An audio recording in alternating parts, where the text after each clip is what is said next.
আপনারা জানেন বিগত 2-3 দিন আগে আমরা ডিসিশনের মাধ্যমে বাংলাদেশ সরকারের কাছে যে স্মারকলিপি দিয়েছি 5 দফা সম্মিলিত সেই স্মারকলিপির অনুসারে আমাদের দাবিকে বাস্তবায়ন করার লক্ষ্যে আজকের এই মানববন্ধন কর্মসূচি।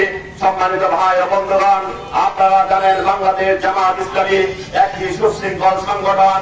বাংলাদেশ জামাত ইসলামী এমন কোন কর্মসূচি বাংলার জমিনে আজ পর্যন্ত দেয়নি যার কোন যুক্তিকতা নেই। বাংলাদেশ জামাত ইসলামী দেশের কল্যাণের জন্য, রাষ্ট্রের কল্যাণের জন্য সকলেই যে কর্মসূচি ঘোষণা করেছে প্রথম বুঝতে না পারলেও পরবর্তীতে সকলেই স্বীকার করতে বাধ্য হয়েছে বাংলাদেশ জামাত ইসলামী সিদ্ধান্তই যথার্থ সিদ্ধান্ত। এই স্বাধীনতার 54 বছরে সরকারের পর সরকার পরিবর্তিত হয়েছে, নির্বাচন হয়েছে, কিন্তু এমন কোন নির্বাচন নেই যে নির্বাচনে কখনো বিতর্ক ছিল না। সম্মানিত ভাই ও বন্ধুগণ, বাংলাদেশের একটি নির্বাচনকে মুক্ত করার জন্য আজকে যে জিনিসটি প্রয়োজন সেটা হলো পেয়ার পদ্ধতির নির্বাচন। সম্মানিত ভাই ও বন্ধুগণ, এই পেয়ার পদ্ধতির নির্বাচন কেন প্রয়োজন?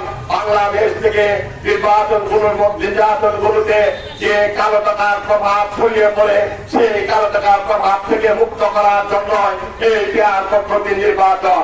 এই অবৈধ টাকার মালিকেরা যাদেরকে অর্থনৈতিক মাফিয়া, তারাও এক সময় তাদের ব্যবসা বাণিজ্যকে প্রতিষ্ঠিত করার জন্য রাজনৈতিক মাফিয়া হিসাবে দলগুলোর কাছ থেকে মনোনয়ন বাণিজ্যের মাধ্যমে তারা পার্লামেন্টে বসে জনগণের বিপক্ষে আইন রচনা করে এই কালো টাকার ছাড়া থেকে নির্বাচনকে ক্লিন রাখার জন্য এই পেয়ার পদ্ধতি নির্বাচনের প্রয়োজন।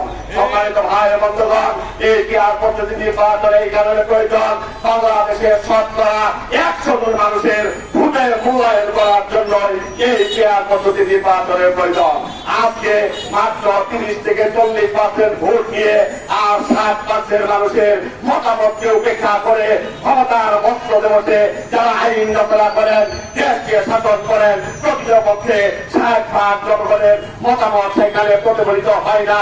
সুতরাং একটা গণতান্ত্রিক রাষ্ট্রের গণতন্ত্রকে দৃঢ়ভাবে প্রতিষ্ঠিত করার জন্য 100% মানুষের মতামত যাতে সেখানে প্রতিষ্ঠিত হয়, সকলের মানুষের মতের পক্ষে যাতে কথা বলার সুযোগ থাকে, এই কারণে পার্লামেন্টে পেয়ার পদ্ধতি যদি প্রতিষ্ঠিত হয় তাহলে সকল দেশের প্রতিনিধিত্ব নিশ্চিত হবে।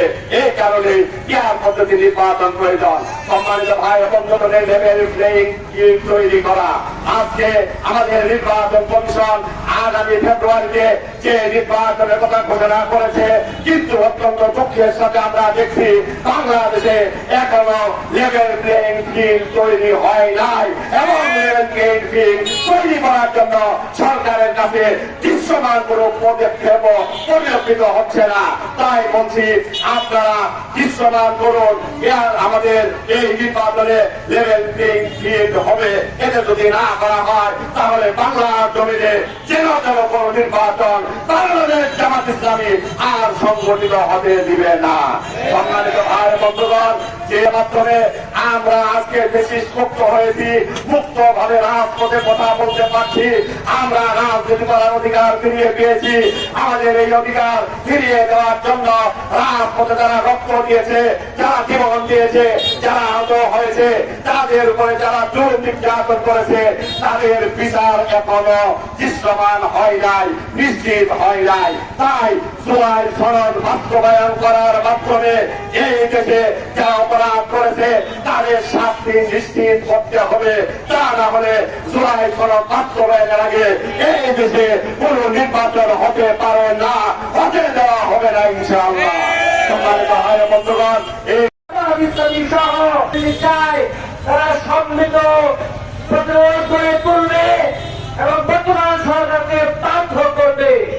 আমরা করতে চাই আজকে জ্যান্ত ভাবে একটা নির্বাচন করে আওয়ামী ফেসিস্টের মতো আরেকটি ফেসিস্ট সরকার এসে প্রতিষ্ঠিত হয়, তাহলে বাংলার মানুষের আজকে দুর্ভাগ্যের আর শেষ থাকে না। কোন আন্দোলনের মাধ্যমে হলেও আমরা এই জুলাই সনদকে আইনের ভিত্তিতে পরিণত করে ছাড়বো ইনশাআল্লাহ। শুধু তাই নয়, এই জুলাই অভ্যুত্থানের পেছনে যে রক্ত ঝরেছে, শহীদ হয়েছে, যে সমস্ত পরিবারগুলো অর্থনৈতিকভাবে ছেলে হারিয়ে পঙ্গুত্ব হয়েছে, রক্ত জড়িত সেই ইতিহাসকে বিচারের আওতায় না আসা পর্যন্ত এই বাংলাদেশে কোন সুষ্ঠু নির্বাচন হইতে দেওয়া হবে না।